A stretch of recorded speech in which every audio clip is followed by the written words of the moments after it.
आज हम पढ़ेंगे फॉरेन एक्सचेंज। इस फॉरेन एक्सचेंज वाले टॉपिक में हम लोग बैलेंस ऑफ पेमेंट और बैलेंस ऑफ ट्रेड बुक को कवर करेंगे। फॉरेन एक्सचेंज क्या होता है चेक करेंगे। देखें, आज की डेट में अगर मैं फॉरेन एक्सचेंज का रेट मान लूँ कि क्या रेट है, तो foreign exchange rate is equal to 74 rupees per dollar per each dollar. ये 2020 का रेट है।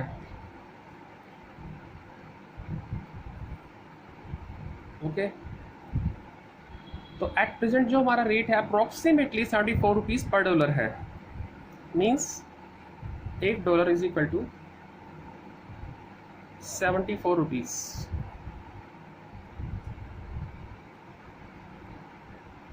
अब हम देखते हैं कि हमारा जो इंडिया का फॉरेन एक्सचेंज रिजर्व्स है, यानी हमारे पास डॉलर्स, पाउंड स्टर्लिंग्स, ठीक है, येन, जापानीज येन, ये सब चीज़ें, इनका सबका जो भंडार है, रिजर्व्स है, वो डॉलर की फॉर्म में कितने का है। हमारे पास अगर मैं बात करूं अगस्त 2020 का जो हमारा रिजर्व्स है वो क्या है, वो है $538 बिलियन, यानी 2020 का डाटा है $538 बिलियन। ओके, अब हम देखते हैं कि फॉरेन एक्सचेंज रिजर्व जो है हमारे $538 बिलियन के हैं, या 538 बिलियन डॉलर्स के हैं कह सकते हो आप। तो इसका ब्रेकअप क्या है, क्योंकि फॉरेन एक्सचेंज रिजर्व जो है कंसिस्ट ऑफ मैनी थिंग्स। जैसे अगर मैं बात करूं FCA, foreign currency assets, plus SDR, plus RTP, plus gold reserve. यानी हमारा ना फॉरेन एक्सचेंज रिजर्व जो है वो कई चीज़ों से मिलके बना है। FCA प्लस SDR, अभी बताऊंगा ये सारी चीज़ें क्या होती हैं, plus RTP plus gold reserves. ठीक है जी, देखें, फॉरेन करेंसी एसेट्स जो है वो $492 बिलियन की है। SDR का मतलब होता है स्टैंडर्ड ड्राइंग राइट्स। ये होगा $2 बिलियन। एक है RTP, जिसको हम कहते हैं reserve tranche position in IMF, reserve tranche position in IMF। ये हो गया आपका $5 बिलियन का। गोल्ड रिजर्व है $39 बिलियन के। तो अगर मैं इनका टोटल करता हूं तो अप्रोक्सीमेटली $538 बिलियन ही बनेगा। यानी जो हमारा फॉरेन रिजर्व है 538 का, वो किन किन चीज़ों से मिलके बना है। ये बना है FCA plus SDR plus RTP plus gold reserves.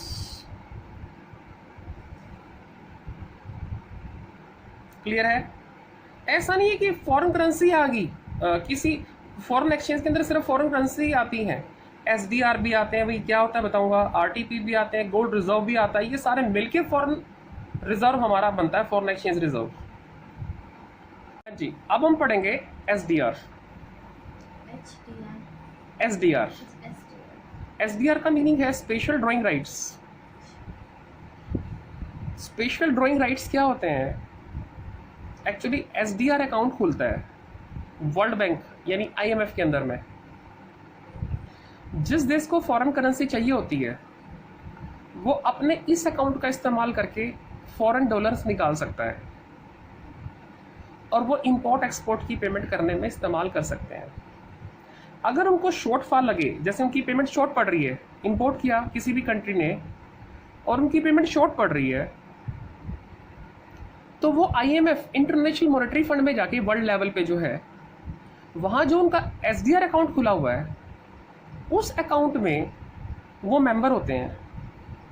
अपनी मेंबरशिप का फ़ायदा उठाते हुए एसडीआर अकाउंट से वो कोई भी डॉलर की डिमांड कर सकते हैं और वो डॉलर जो शॉर्टफॉल है पेमेंट के अंदर, जैसे किसी देश की पेमेंट करनी है, वो डॉलर शॉर्टफॉल में चल रहा है, तो वही डॉलर आप एसडीआर अकाउंट से निकलवा के, आईएमएफ से निकलवा के दूसरे देश को पेमेंट कर सकते हैं।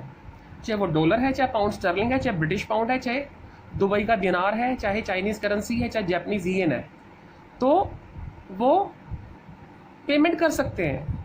तो एसडीआर एक स्टैंडर्ड ड्राइंग राइट्स है जो हर एक मेंबर कंट्री का आईएमएफ ने फिक्स कर रखा है।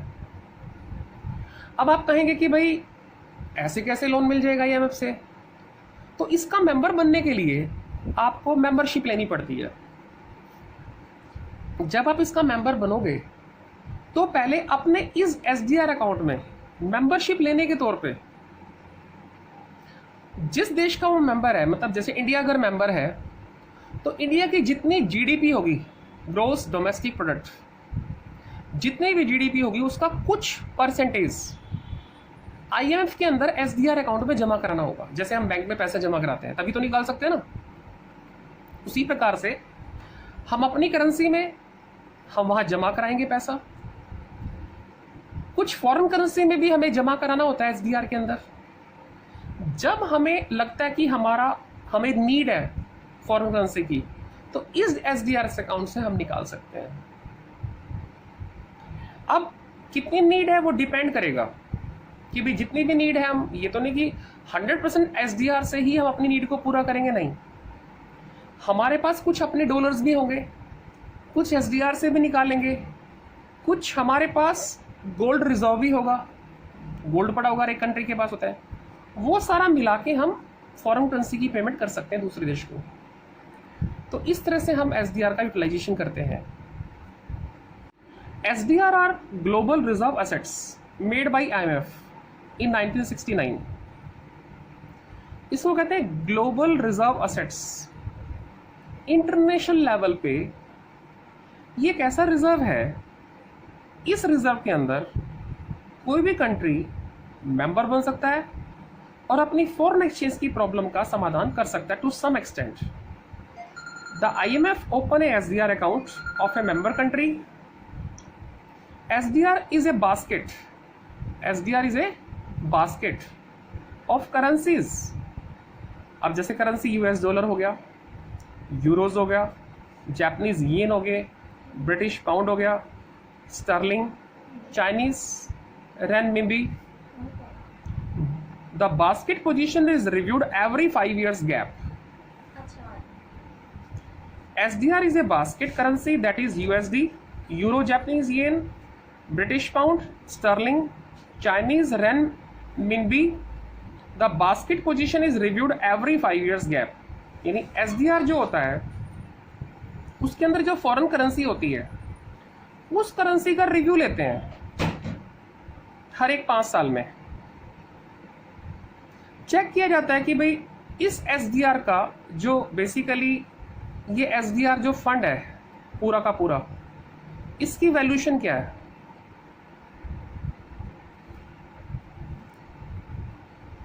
तो SDR basket was created in 1969 by IMF to compensate the shortfall or foreign currency reserve assets, that is US dollar and gold of a particular country. तो SDR basket was created in 1969 by IMF to compensate the shortfall, देखें, to compensate the shortfall of foreign exchange reserve assets, that is US dollars or gold of a particular country. SDR valuation is made every 5 years, यानी जो SDR fund है हमारा,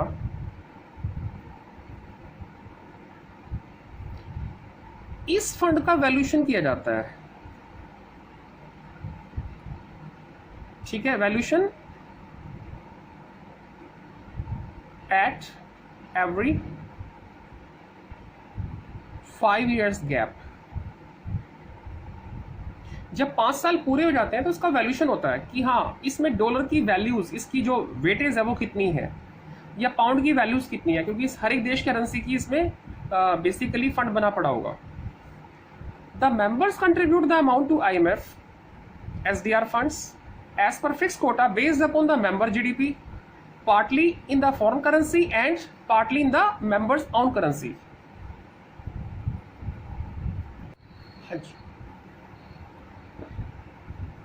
The member contributes the amount to IMF's SDR funds as per the fixed quota based upon the member's GDP, partly in the foreign currency and partly in the member's own currency। इसका meaning समझिए,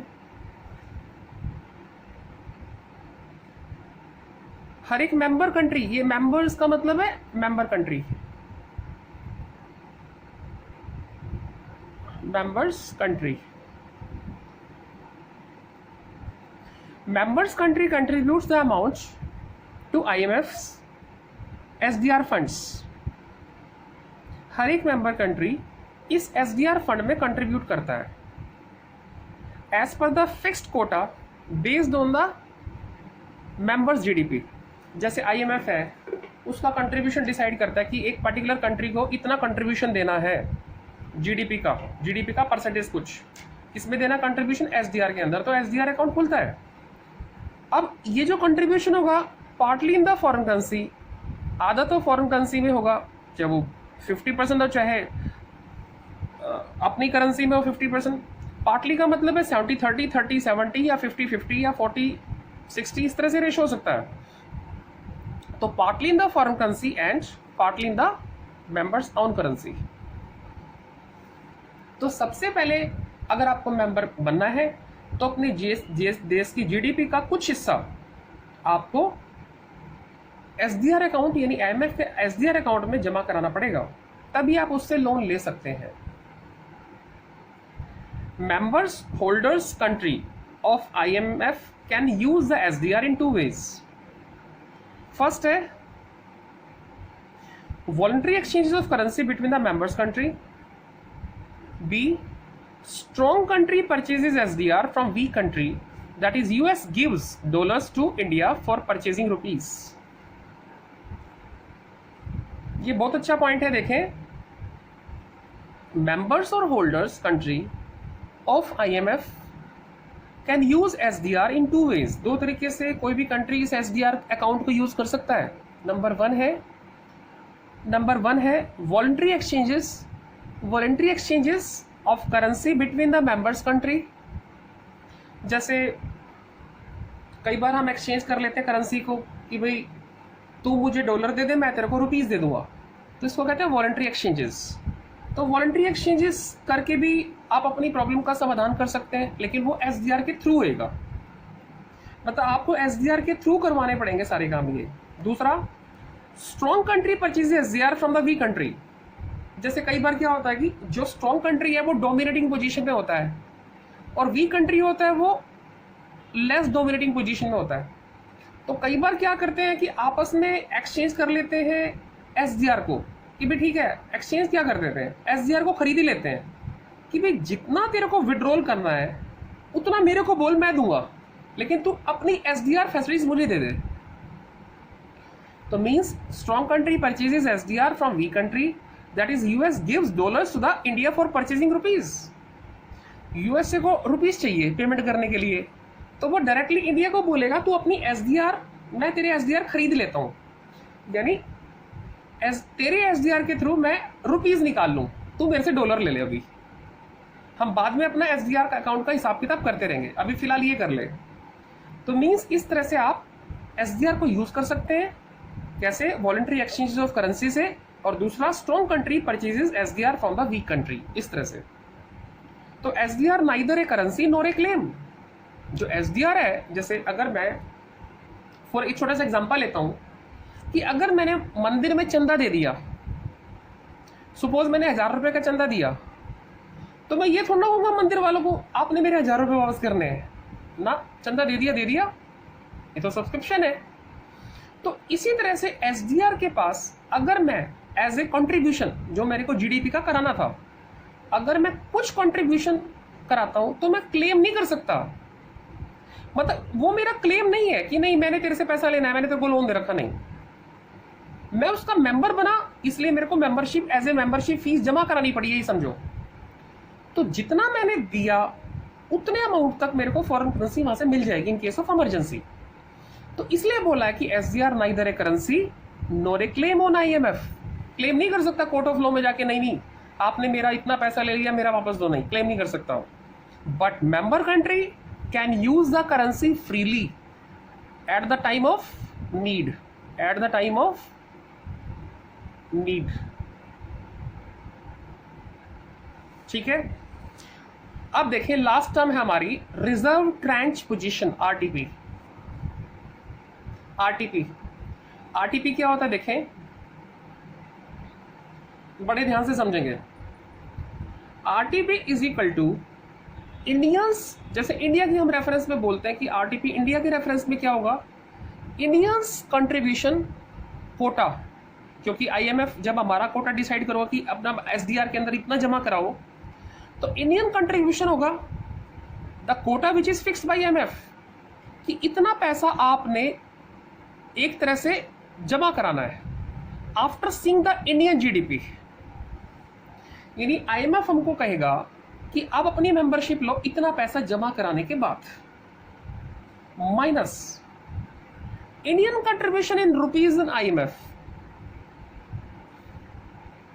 जितना मैंने रुपये में contribute किया है वो minus कर दूंगा, उतने के इक्विवेलेंट डॉलर्स मेरी रिजर्व ट्रांसपोजिशन होगी। मींस ध्यान से समझे, अगर मेरे को 100 रुपये जमा कराने हैं IMF में और मुझे मेंबरशिप मिलनी है, तो 100 रुपये को मैं 2 भागों में बांटूंगा, 50 रुपये के बराबर के डॉलर जमा कराऊंगा और 50 रुपये जमा कराऊंगा, पार्टली हो गया। जब मैं ये दोनों चीजें जमा कराऊंगा तो मेरी मेंबरशिप मिल जाएगी मुझे। अब मुझे अगर अपनी रिजर्व ट्रांसपोजिशन मालूम करनी है, क्योंकि एक ट्रांजेक्शन नहीं होती, SDR में होती रहती है ट्रांजेक्शन, तो अल्टीमेटली मेरा कोटा कितना था, रेस्ट्रिक्शन मतलब कोटा का मतलब है मेरा स्टॉक कितना है IMF के हिसाब से, और जितना मैंने इंडियन रुपीज में मैंने IMF में जमा कर रखा वो कितना है, दोनों का डिफरेंस रिजर्व ट्रांसपोजिशन कहलाएगा। दोनों का डिफरेंस के equivalent in case of need मैं डॉलर या कोई भी करेंसी विड्रॉ कर सकता हूं SDR से। This is called RTP, reserve transposition. ठीक है, ये फॉरेन करेंसी के बारे में हमने सीखा। बैलेंस ऑफ पेमेंट पढ़ेंगे। देखें, अभी तक हमने फॉरेन एक्सचेंज के बारे में स्टडी किया है, अब हम रियल में जो ट्रेड करते हैं, बैलेंस ऑफ पेमेंट का या बैलेंस ऑफ ट्रेड का, बैलेंस ऑन कैपिटल अकाउंट है, बैलेंस ऑन करंट अकाउंट है, ये सब चेक करेंगे। बैलेंस ऑफ पेमेंट पढ़ते हैं। Definition of balance of payment, economic transaction between resident of one country that is India. देखो, बैलेंस ऑफ पेमेंट का मतलब है, ध्यान से सुनेंगे, जैसे फॉर एग्जांपल इंडिया है, इंडिया का डिफरेंट कंट्रीज के साथ जो भी लेन देन रहा है, चाहे वो ट्रेड अकाउंट के बेस पे है, चाहे कैपिटल अकाउंट के बेस पे है, जो भी लेना देना निकला है, ठीक है, तो उसको हम बैलेंस ऑफ पेमेंट में डिफाइन करेंगे। जैसे इंडिया का USA के साथ भी है, बिजनेस ट्रेड भी है, लोन लेने का देने का भी है, किसी दूसरे कंट्री के साथ भी है लोन लेने का देने का। तो इकोनॉमिक ट्रांजेक्शन अगर इंडिया की किसी भी कंट्री के साथ होती है, तो उन सभी कंट्रीज के साथ जो भी हिसाब किताब होगा फाइनलाइज, उसको हम बैलेंस ऑफ पेमेंट कहेंगे। देखें, economic transaction between resident of one country that is India and the resident of the rest of the world तो इसमें अगर माइनस है तो हम कहेंगे एडवर्स बैलेंस ऑफ पेमेंट, अगर पॉजिटिव हो जाता है तो हमारा पॉजिटिव बैलेंस ऑफ पेमेंट है। देखें, ए बैलेंस ऑफ ट्रेड। एक चीज मैं आपको क्लियर कर देता हूं कि बैलेंस ऑफ पेमेंट की इक्वेशन कैसे बनेगी। देखें, तीन चीजें हैं। एक तो है बैलेंस ऑफ ट्रेड जिसको बोट कहते हैं, एक होता है balance of trade on current account,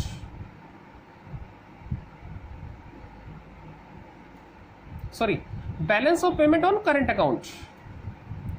एक होता है तीसरा balance of payment on capital account. ठीक है जी। तो 2 और 3 नंबर को प्लस करके हम इसको कहते हैं बैलेंस ऑफ पेमेंट, इन दोनों का तो टोटल, इन दोनों का टोटल बैलेंस ऑफ पेमेंट है। अब आप कहोगे डिफरेंस क्या है। बैलेंस ऑफ ट्रेड में सिर्फ हम गुड्स को देखते हैं, बैलेंस ऑफ ट्रेड में सिर्फ गुड्स को देखते हैं, और करंट अकाउंट में हम देखते हैं गुड्स प्लस सर्विसेज।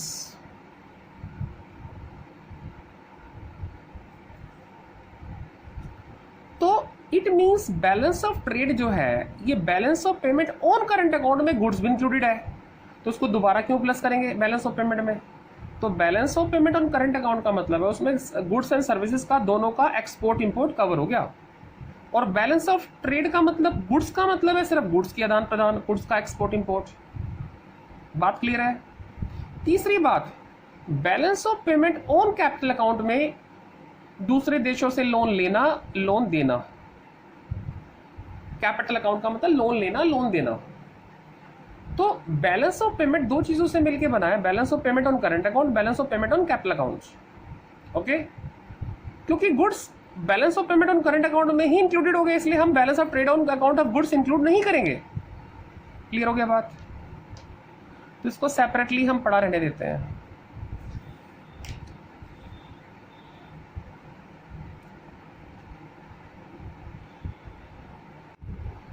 देखें, मैंने बैलेंस ऑफ पेमेंट के बारे में नॉर्मल चीजें बताई, अब हम डिटेल में देखेंगे इसको।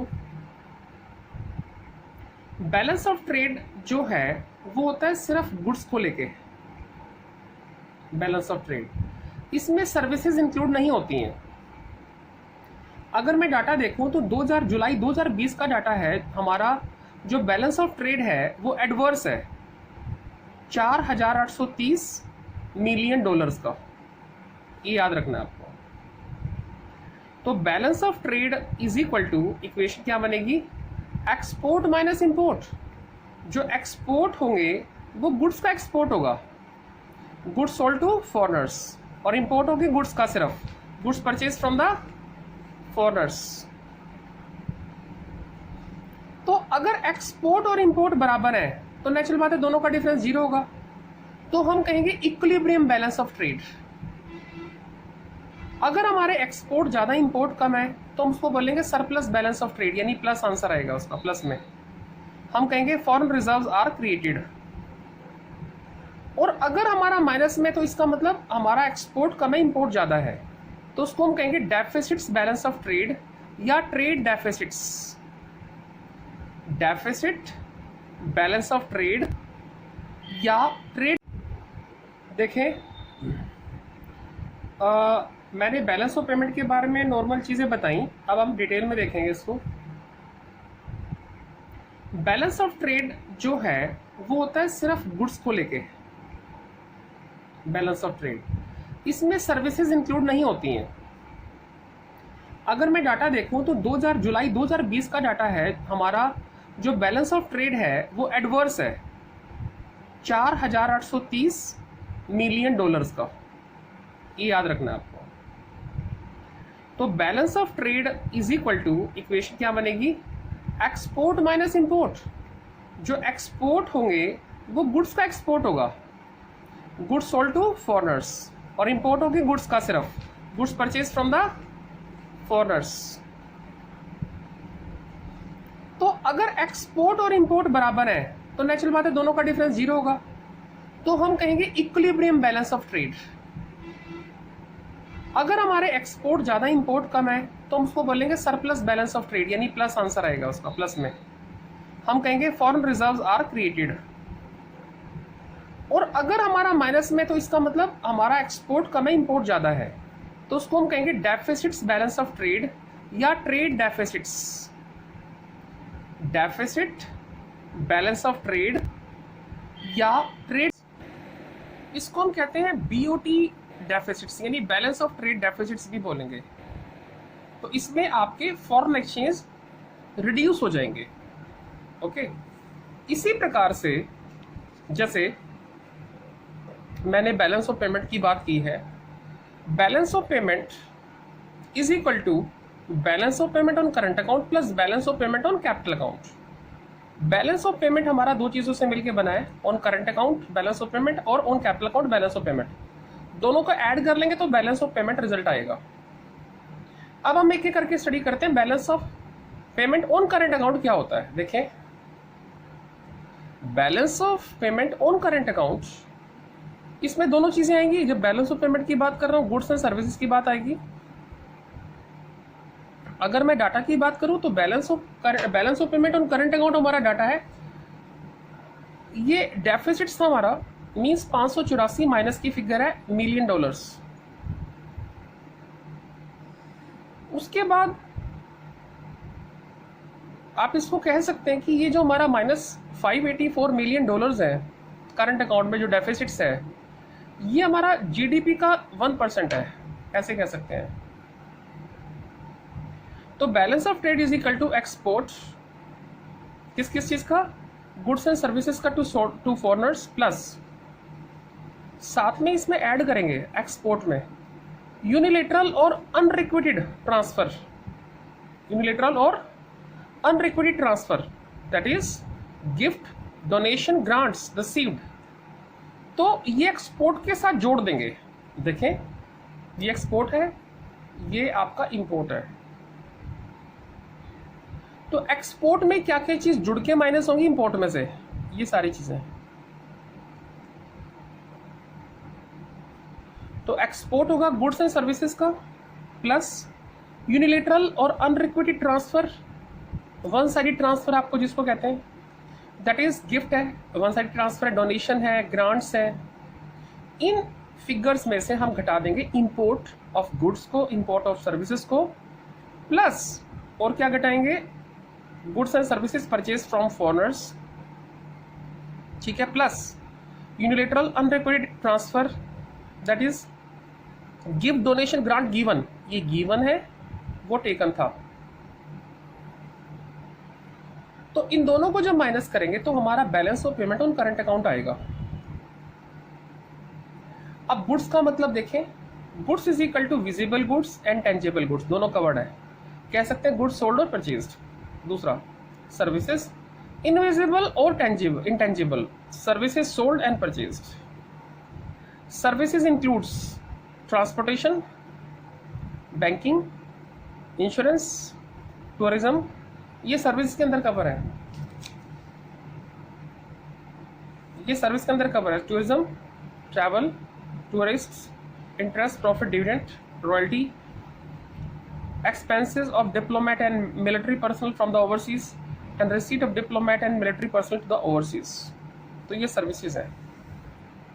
तो आप कह सकते हैं एक्सपोर्ट माइनस इंपोर्ट, एक्सपोर्ट के अंदर लेंगे goods, services, unilateral transfer received, gift, donation received, और इंपोर्ट में हम लेंगे goods and services sold to foreigners,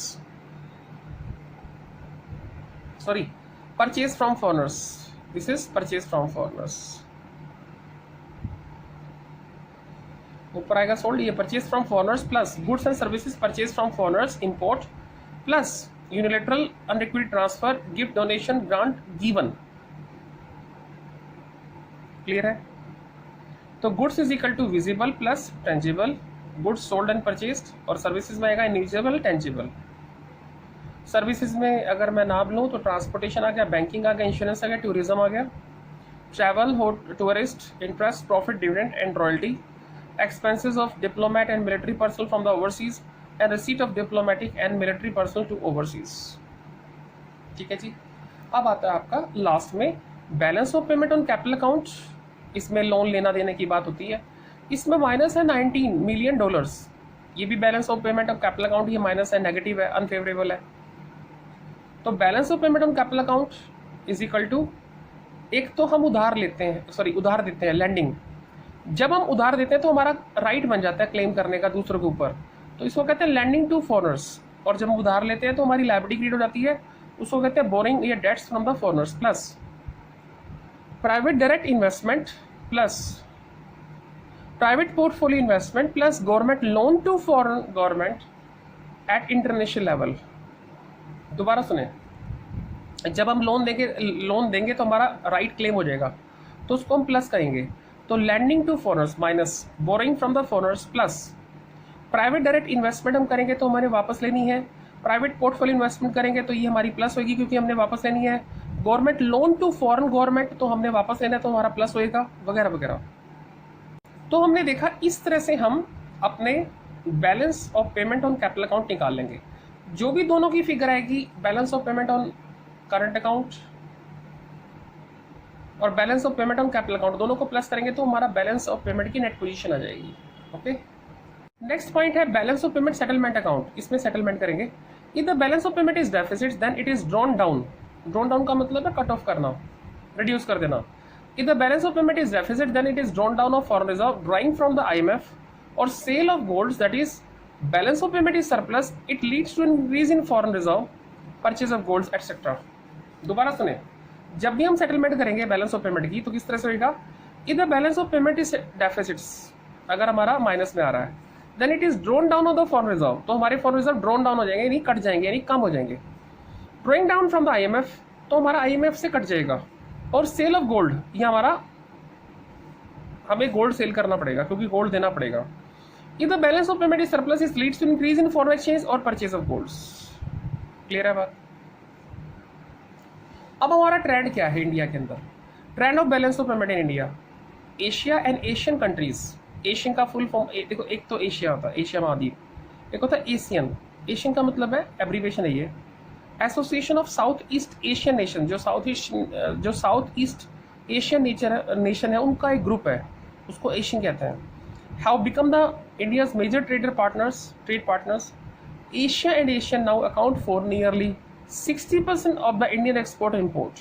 जो भी इंडिया का टोटल एक्सपोर्ट इम्पोर्ट है उसका 60% जो एक्सपोर्ट इम्पोर्ट है वो हमारे और एशियन देशों के बीच में होता है। ठीक है, ये this was all about the balance of payment and balance of trade.